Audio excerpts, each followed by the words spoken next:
Ողջույն հարգելի հավատացյալ քույրեր եւ եղբայրներ, շնորհակալություն ենք հայտնում, որ միացաք մեր չորեքշաբթի օրվա սերտողությանը։ Չորեքշաբթի օրերը մենք առակների գրքից ենք ուսումնասիրություն կատարում։ Այս շաբաթ մենք 10-րդ գլուխն ենք սերտելու 22-ից 25 համարները։ Վերնագիրն է այսօրվա սերտողության անմիտների ձախողությունները։ Կարևոր է, որ մենք հասկանանք հիմքը մեր ցանկությունների եւ մեր սրտի նվիրվածությունը Տիրոջ։ Եթե կա, ուրեմն ունի հստակ տեսք, եթե չկա, ուրեմն ունի հակառակ տեսքը։ Ուրեմն այսօրվա սերտողությունը ես բաժանել եմ հիմնականում 4 կետերի, ուսումնասիրենք, իսկ իհարկե ամեն շաբաթ, ամեն անգամ, այսինքն այս սերտողությունները կատարելուց մենք խնդրում ենք, որ դուք նույնպես, երբ ստանում եք այս պատգամը, լսեք ամբողջությամբ ու փոխանցեք ձեր մտերիմներին։ Գիտեք, անհրաժեշտ է մենք էլ բոլորս մեր վրա է պարտականությունը ավետարանության ու հավատարիմ կերպով դա կատարենք։ Հիմա այս պահին եկեք մեր գլուխները խոնարհենք, աղոթենք ու անցնենք սերտողությանը։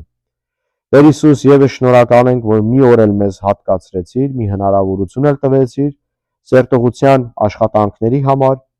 եւ նվիրվածության համար ու քո խոսքերով աշակերտվելու համար։ Աղոթում եմ Հիսուս, օրհնես մեզ, զորացնես մեզ եւ օգնես, որ քո խոսքերը մենք սովորենք, Տեր Աստված, եւ ոչ թե միայն լսողներ լինենք, այլ կատարողներ։ Աղոթում ենք Հիսուսի անունով։ Ամեն։ Ուրեմն առաջի կետը անվանում ենք այստեղ Տիրոջ օրհնանքները ծանրություն չի բերում։ 22-րդ համարն ենք ուսումնասիրում 10-րդ գլխի։ Տիրոջ օրհնությունն է, որ հարստացնում է եւ ցավ չի ավելացնում նրա վրա։ Ինչ նկատի ունի Սողոմոն թագավորը, քանի որ նա իհարկե հեղինակը առակների, իսկ նրա գլուխը պարզապես Սուրբ Հոգին է, որտեղ Աստված է հիմնական հեղինակը Աստծո խոսքի։ Ուրեմն Տերը երբ օրհնում է մեզ, նրա տվածը աշխարհի նման չի, թեթև է ու թարմացուցիչ։ Հետո ինչ ենք փնտրում մենք մեր կյանքում, հարստություն, թե Տիրոջ ներկայությունը եւ Տիրոջ կամքը։ Հիսուսն ասում է, ես եկա, որ իմ ոչխարները կյանք ունենան եւ առատ կյանք։ Այդ Հովանեսի ավետարանի 10-րդ գլուխ 10 համարի մեջ է գրված։ Ուրեմն ինչ է պետք հասկանալ։ Այնինչ որ Աստված է մեզ տալի, պարզապես մեր համար թեթև է, բայց այնինչ որ աշխարհն է մեզ տալի, ծանր է։ Ցավ, տանջանք, նախանձություն, չար ձգտումներ, գողություն, սպանություն, պայքարներ, պատերազմներ, դրա համար որ գրած է Տիրոջ օրհնությունն է, որ հարստացնում է եւ ցավ չի ավելացնում նրա վրա։ Քանի որ Տիրոջ տվածը մեր համար բեռ չի, Տիրոջ տվածը մեր համար կյանք է։ Իսկ մյուս կետը, մեղքը արդյոք հաճելի է ձեր համար 20-րդ գլխի մեջ տեսնենք, 20-րդ համարի մեջ տեսնենք ինչ է գրած։ Անմիտի համար չարություն անելը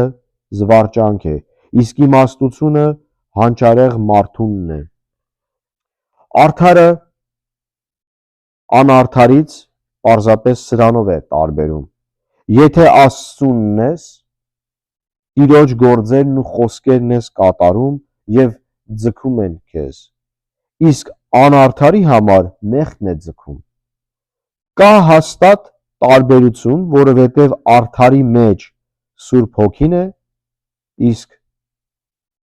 անհավատի, անարդարի մեջ աշխարհն է։ Սա է պետք հասկանանք։ Պետք է շատ հստակ լինենք մենք եւ համոզված լինենք Տիրոջ նկատմամբ, ընդունենք նրան, մենք էլ համարվենք արդար, որովհետև մենք արդարանում ենք միմիայն Հիսուսի սուրբ այրունով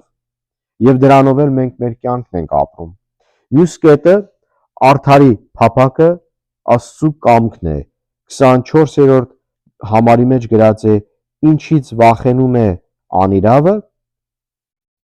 պատահում է նրան, իսկ արդարների փափակը կատարվում է։ Արդարի փափակը ո՞րն է։ Եթե Աստծու կամքի մեջ ենք եւ նրա կամքն ենք փնտրում, մենք փաստորեն հիմնված ենք նրա կամքի վրա, Տիրոջ արքայության վրա։ Այդ դեպքում ինչ չկա, վախ չկա, մտահոգություն չկա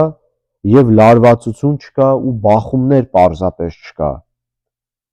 Աղոթքը եւ փափակը Աստծու կամքի համար է եւ Աստծու կամքի մեջ է։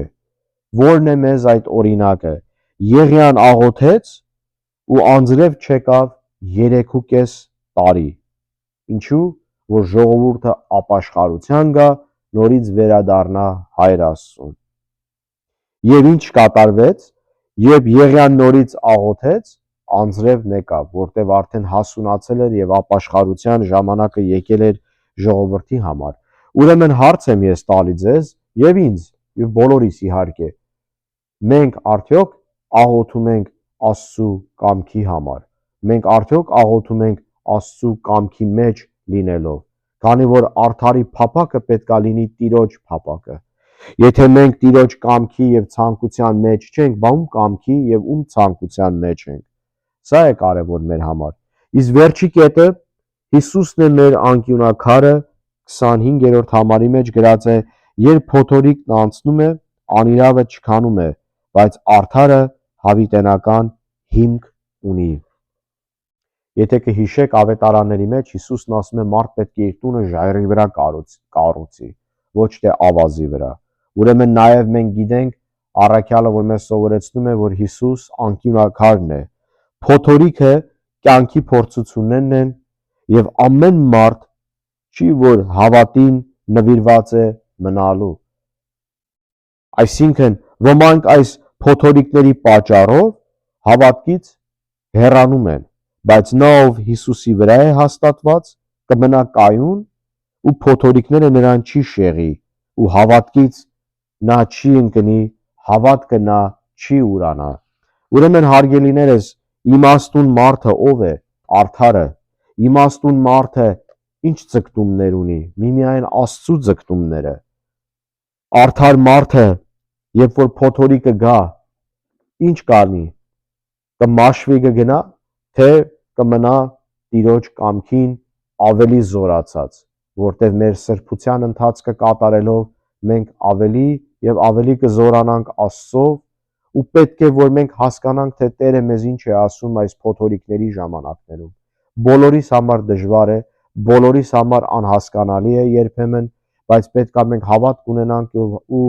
վստահ լինենք, որ անիմաստ տեղը չի, որ կատարվում է դժվարությունները։